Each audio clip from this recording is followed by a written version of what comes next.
Hello students.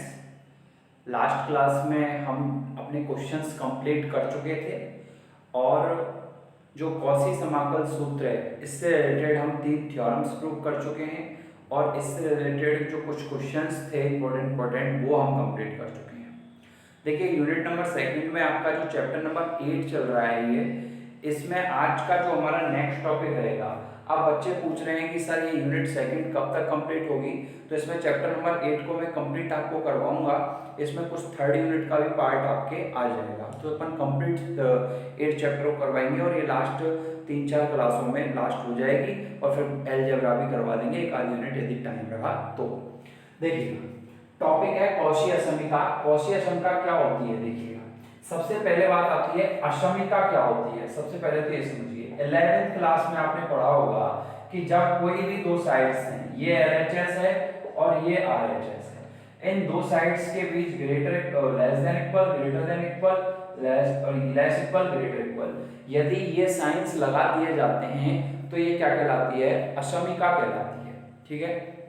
अब complex analysis में जो गणितज्ञ कॉची थे उन्होंने एक अशमिका ली, उसी अशमिका को हम कॉची अशमिका कहते हैं। अब ये कॉची अशमिका क्या है इससे रिलेटेड हम पढ़ते हैं।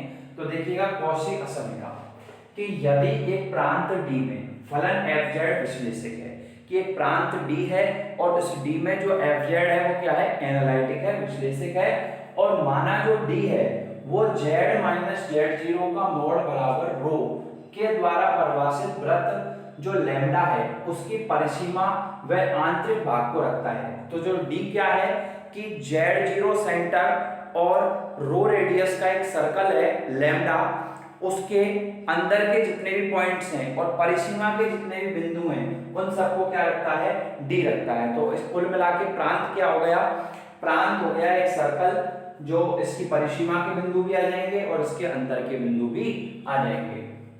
और यदि इस वृत्त पर जो fz है इसका जो मापांक है वो less than equal to m है, less than equal to m, जो fz का मापांक है वो less than equal to m है। इसका मतलब ये है कि z की हम कुछ भी वैल्यू रख दें, z की मतलब गामा से कुछ भी वैल्यू रख दें, तो जो fz का मापांक है वो m के बराबर या m से छोटा है, तो fn z0 बराबर less than equal to factorial n into m upon rho की पावर n। ये क्या कहलाती है, ये कहलाती है कॉची अशमिका, कॉची इनइक्वालिटी। अब इस कॉची अशमिका को हम प्रूफ करते हैं। तो देखिए प्रूफ में सबसे पहले जो चीज दी हुई होती है उसे हम मान लेते हैं कि माना fz प्रांत D में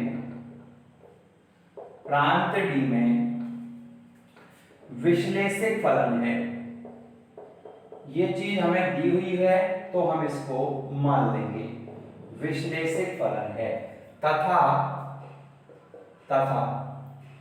D z माइनस z0 बराबर रो के द्वारा परिभाषित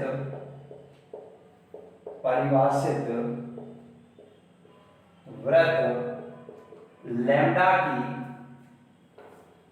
की परिसीमा व आंतरिक भाग को रखता है, आंतरिक भाग को रखता है, तथा माना fz का mod less than equal to capital M for all z belongs to lambda, और इसको दिया हमने 1 नंबर। अब हमें ये चीज प्रूफ करनी है। तो देखिए यहां कैसे प्रूफ करते हैं, चूंकि fz वृत्त लैम्डा के अंदर व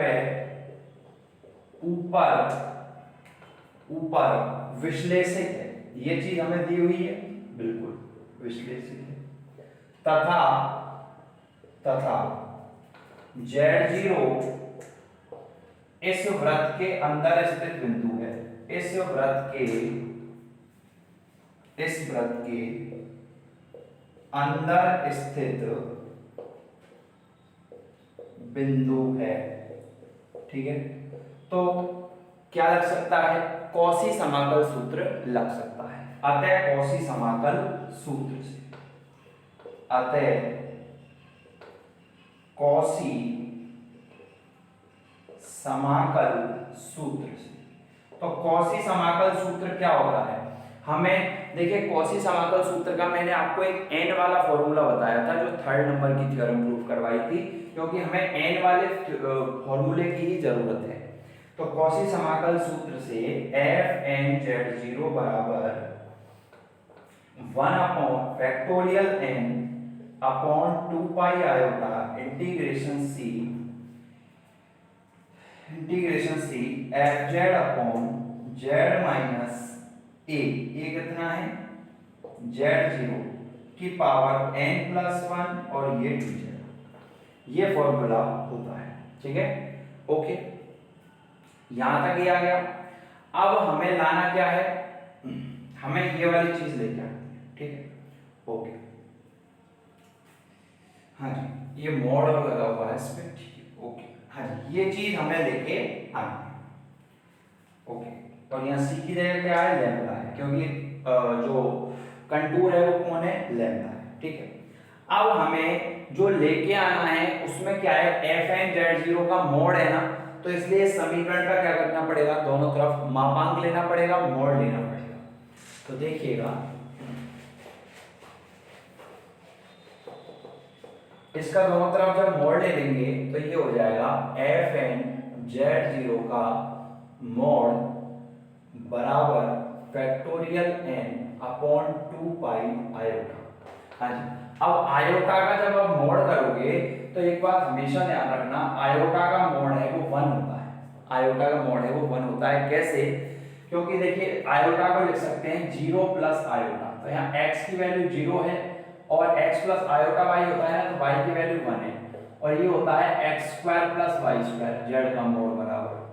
तो y कितना है 1 है, तो 1 का स्क्वायर 1, तो इसलिए आयोटा का मोड कितना होता है, 1 होता है। ठीक है, तो factorial n upon 2 pi iota, iota का मोड 1 है, तो इसलिए इसको हटा दिया यहाँ से। ठीक है, integration lambda F Z upon Z minus Z zero का मोड n प्लस 1 और dz का मोड, तो एफ एन जेड जीरो का मोड। अब इस मोड को जब अलग अलग करेंगे तो यहां पर क्या, ये साइन आ जाएगा, ग्रेटर। ठीक है, साइन आ जाएगा। मैंने आपको जब स्टार्टिंग की जो क्लासेस ली थी उसमें बेसिक बताया था कॉम्प्लेक्स में, तो उसमें सारी चीजें आपको ये बताई थी कि यहाँ पे ग्रेटर इक्वल का साइन आ जाएगा। तो ये हो जाएगा factorial n upon 2 pi integration lambda F Z का मोड, और ये है z माइनस जेड जीरो का मोड, और ये हो जाएगा n प्लस 1 और ये हो जाएगा dz। हाँ जी, dz का मोड। अच्छा, यहां तक कोई दिक्कत नहीं है। अब इसके बाद देखिएगा एफ एन जेड जीरो का mod less than equal to factorial n upon 2 pi integration lambda. अब एफ जेड का मोड जो है वो less than equal to capital M। F Z की जगह जब कैपिटल M रख रहे हैं तो बड़ी संख्या रख रहे हैं, और बड़े का साइन पहले से ही है तो कोई दिक्कत नहीं है। ठीक है, ओके, और z माइनस जेड जीरो किसके बराबर है, z माइनस जेड जीरो रो के बराबर है। तो मैंने बताया था ना सर्कल की इक्वेशन, तो z माइनस जेड जीरो का मोड रो है, तो ये रो की पावर n प्लस 1 और ये हो जाएगा dz का मोड। तो ये हो जाएगा एफ एन जेड जीरो का मोड बराबर less than equal to capital N upon 2 pi m upon rho की पावर n प्लस 1 और ये हो जाएगा इंटीग्रेशन लैम्डा और ये हो जाएगा dz का मोड। ठीक है सर, ओके। अब इसके बाद देखिए dz का मोड का मतलब इंटीग्रेशन लैम्डा dz का मोड क्या होगा, ये लैम्डा है और ये एक छोटा सा पार्ट है dz। अब इसका जब लैम्डा के रेस्पेक्ट में इंटीग्रेशन कर रहे हैं तो छोटे छोटे पार्ट्स का ही तो सम हो रहा है, तो इसका मतलब पूरी पूरी एक परिधि बन जाएगी, और इसकी परिधि क्या है 2 पाई रो, क्योंकि रेडियस क्या है इसकी रो है, तो एफ एन Z0 का mod less than equal to capital N factorial N upon 2 pi M upon rho की power n plus 1 into 2 pi और ये हो गया रो। ठीक है सर। इसके बाद एफ एन Z0 का mod less than equal 2 pi से 2 pi cancel factorial factorial n into M upon rho की power n factorial n into M upon rho की पावर n और यही हमें प्रूव करके लेके आना था। यही हमारी क्या कहलाती है, यही हमारी कॉशी असमीका कहलाती है, कॉशी असमीका कहलाती है। बिल्कुल। तो कॉशी असमीका क्या है ये आपके समझ में आया होगा कि जो एफ जेड है वो प्रांत डी में विश्लेषक है और प्रांत डी जो z माइनस Z0 का मोड बराबर रो के बाहर के अंदर और परिधि पर स्थित सभी बिंदुओं को रखता है और एफ जेड का मोड जो वृत्त सी है इस पर एफ जेड का mod less than equal to M हो तो एफ एन Z0 का mod less than equal to factorial n into M upon rho. ये क्या कहलाती है, कॉशी समीका कहलाती है और इसका जो प्रूफ है वो मैंने आपको कंप्लीट समझाया है। यदि किसी भी स्टेप में कोई दिक्कत है तो मेरे जो हैंड रिटन नोट्स आपको मिलेंगे उसमें से बहुत अच्छे से आप एक एक स्टेप को नोट करें और नोट्स को दोबारा अपने सामने रखें और दोबारा से इस वीडियो को और एक बार देखें तो आपके सारे कंसेप्ट क्लियर हो जाएंगे। उम्मीद करता हूँ टॉपिक आपके समझ में आया होगा। ठीक है सर। अब नेक्स्ट टॉपिक की बात करते हैं।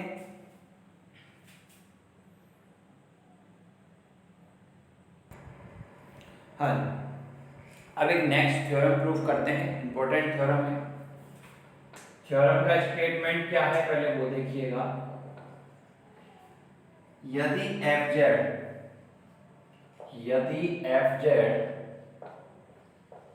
दो समवृत्त वक्रों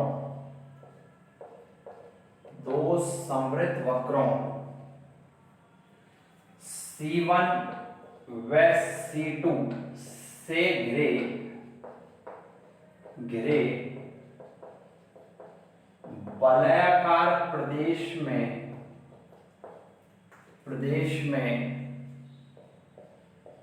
विश्लेषक हो जहां C2 बाह्य वक्र है तथा A इस वलयाकार प्रदेश में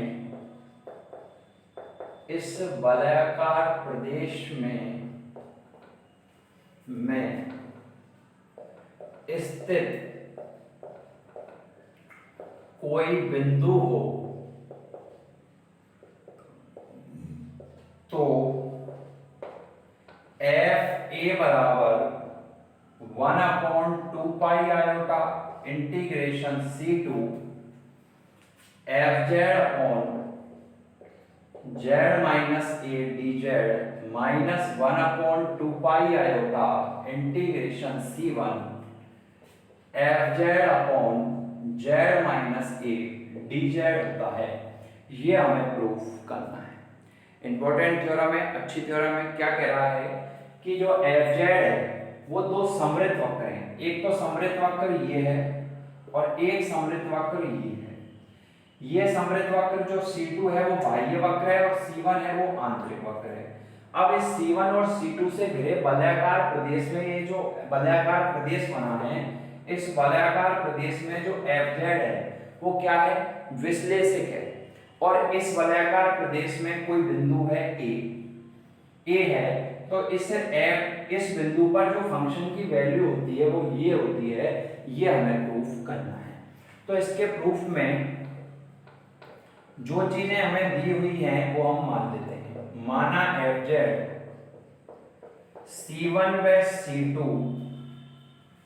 से घिरे वलयाकार प्रदेश में विश्लेषक है, ये चीज हमने मान ली, विश्लेषक है, तथा ए इस प्रदेश में स्थित कोई बिंदु है, इस प्रदेश में स्थित कोई बिंदु है, और हमें ये चीज प्रूव करनी है। तो इस चीज को प्रूव करने के लिए हमें किसका यूज करना पड़ेगा? कॉची समाकल सूत्र का। तो कॉची समाकल सूत्र का यूज करने के लिए सबसे पहले मैं क्या करूंगा, ये जो ए है, इस ए को केंद्र मान करके एक वृत्त बना दूंगा जो C1 और C2 को कहीं भी प्रतिच्छेद नहीं करता है। तो सर्वप्रथम हम ए को केंद्र मानकर सर्वप्रथम हम ए को केंद्र मानकर इस वलयाकार प्रदेश में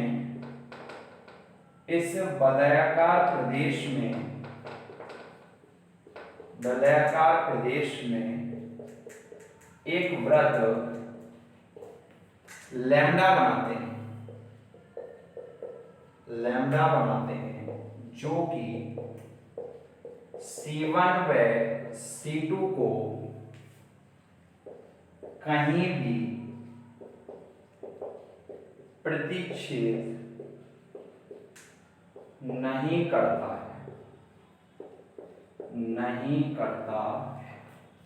तो ये हमने एक वृत्त बना दिया, ये C1 और C2 को कहीं भी प्रतिच्छेद नहीं करता है, R इसकी रेडियस हो गई और गामा एक वृत्त बना दिया। तो देखिएगा चूंकि जो फलन fz है, ये फलन fz और 1/z-a, ये जो दो फंक्शन है fz और 1/z-a, 1/z-a z बराबर a के अलावा सर्वत्र विश्लेषक होगा, और z बराबर a कहाँ है? इसके अंदर है, इस सर्कल के अंदर है। तो fz तो सर्वत्र विश्लेषक है, ओके। तो fz और 1/z-a, C1 C2 और लैम्डा से घिरा जो वलयाकार प्रदेश है, ये डॉट डॉट वाला, इसमें क्या है? विश्लेषक है, ठीक है। और दो विश्लेषक फलनों का गुणनफल भी विश्लेषक होता है, अतः fz/z-a इस वलयाकार प्रदेश में क्या है? C1 C2 और लैम्डा से घिरा जो वलयाकार प्रदेश है, इसमें विश्लेषक है। तो लिखते हैं इस चीज को, चूंकि fz, 1/z-a C1 C2 व लैम्डा से घिरे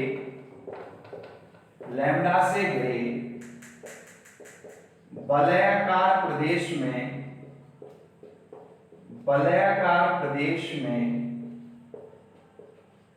विश्लेषक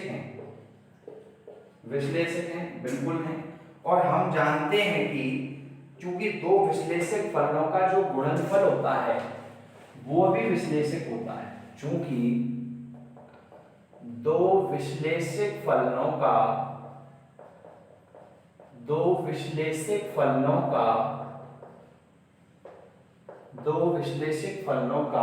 गुणनफल भी विश्लेषक होता है। गुणनफल भी क्या होता है? विश्लेषक होता है। अतः fz/z-a भी इस प्रदेश में विश्लेषक है, इस प्रदेश में विश्लेषक है। बिल्कुल सिंपल बात समझ आ रही होगी आपको, क्योंकि fz और 1/z-a ये दोनों C1 C2 और लैम्डा से घिरे वलयाकार प्रदेश में विश्लेषक हैं, और दो जो विश्लेषक फलन होते हैं इनका गुणनफल भी विश्लेषक होता है।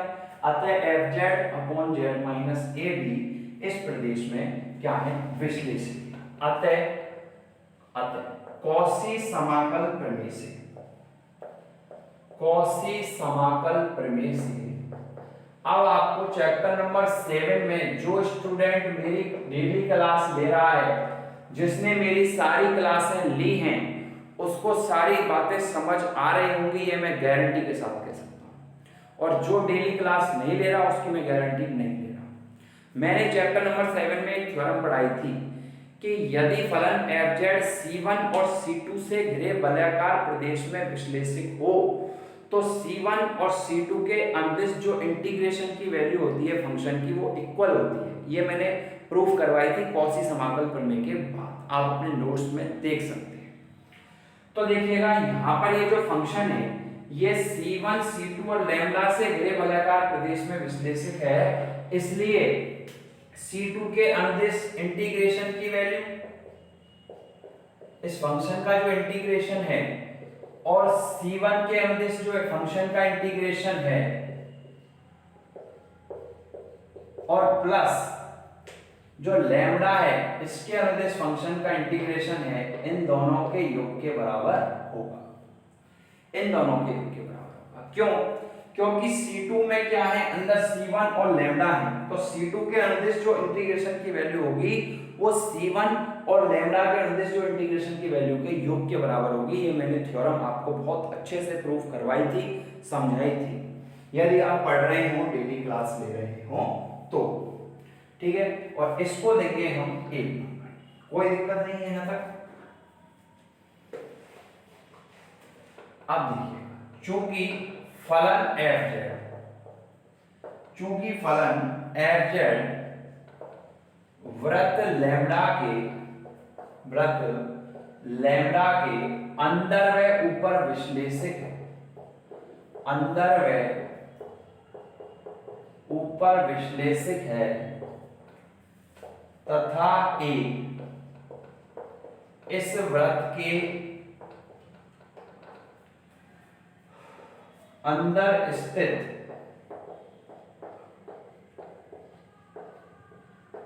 कोई बिंदु है, तो क्या लग सकता है, कॉची समाकल सूत्र लग सकता है। बिल्कुल कॉची समाकल सूत्र की कंडीशन पूरी हो रही है, तो कॉची समाकल सूत्र से f of a बराबर 1/2 pi iota integration lambda f(z) upon z minus a dz, और ये 2 नंबर, तो ये हो जाएगा integration lambda f(z) upon z minus a dz बराबर fa into 2 pi iota, fa into 2 pi iota, 2 pi iota, ये 3 number. और समीकरण 1 में 3 से मान रखने पर, तो ये हो गया integration C2 f(z) upon z minus a dz बराबर integration C1 f(z) upon z minus a dz plus fa upon fa into 2 पाई आएगा। हाँ जी, अब जो हमें प्रूफ करके लाना था वो आ जाएगा, अब कोई दिक्कत वाली बात नहीं। इसको इधर ले आएंगे तो integration C2 f(z) upon z minus a dz minus integration C1 f(z) upon z minus a dz बराबर fa इंटू 2 पाई आयोटा, और 2 पाई आयोटा का इधर डिवाइड में चला जाएगा, और डिवाइड में चला जाएगा तो ये हो जाएगा 1/2 पाई आयोटा इंटीग्रेशन, तो ये हो जाएगा, इधर fa बचेगा, उस fa को मैं LHS में लिख देता हूं, और 1/2 पाई आयोटा डिवाइड में चला जाएगा, 1/2 pi iota integration C2 f(z) upon z minus a dz minus 1/2 pi iota integration C1 f(z) upon z minus a dz, और यही हमें प्रूफ करना था। उम्मीद करता हूं आपके समझ आया होगा। थ्योरम ये थी कि फलन f(z) C1 और C2 से घिरे वलयाकार प्रदेश में विश्लेषित है, जहां C2 बाह्य और C1 आंतरिक वक्र है, और A इस वलयाकार प्रदेश में कोई बिंदु है तो एफ ऑफ ए बराबर, यानी इस बिंदु पर जो फंक्शन की वैल्यू होगी एफ ऑफ ए बराबर 1/2 pi iota integration C two F Z upon Z minus A D Z minus 1/2 pi iota integration C one F Z upon Z minus A और डी जेड। उम्मीद करता हूं आपके चीजें समझ आ रही होंगी। देखिएगा टेम्परेचर बहुत ज़्यादा है और फैन ऑफ करके जो वीडियो बनानी पड़ती हैं तो इसमें आप इमेज भी नहीं कर सकते, कैसे मैं वीडियो रिकॉर्ड करता हूँ। तो ये सब आपके लिए किया जा रहा है, आपके लिए किया जा रहा है, तो आप इनका बेनिफिट लें, ज़्यादा से ज़्यादा इनको देखें वीडियोस को और अपने जो कंसेप्ट है वो क्लियर करके जो हमारा टारगेट है 40/40 का उसको हर स्टूडेंट पूरा करे। यही मेरी विशेष है, यही मेरी इच्छा है और आप जरूर करेंगे, इसके लिए मेहनत करें आप, ठीक है। और ये 2-3 दिन में जो सेकंड यूनिट का जो चैप्टर 8 है ये कंप्लीट करवा के जो कॉम्प्लेक्स का मैटर जितना आपको एग्जाम में करना है वो हो जाएगा। और फिर बच्चों के लगातार मैसेज आ रहे हैं सर अलजेब्रा की 1 यूनिट करवा दो, 1 यूनिट करवा दो। तो टाइम रहा तो जितना हो सके मैं अलजेब्रा भी करवा दूँगा। आप अपनी मेहनत इसी प्रकार करते रहें और हमारी ये जो वीडियोज़ हैं इनको ज़्यादा से ज़्यादा लाइक और शेयर करते रहें और हमारे चैनल को सब्सक्राइब करें। Thank you so much.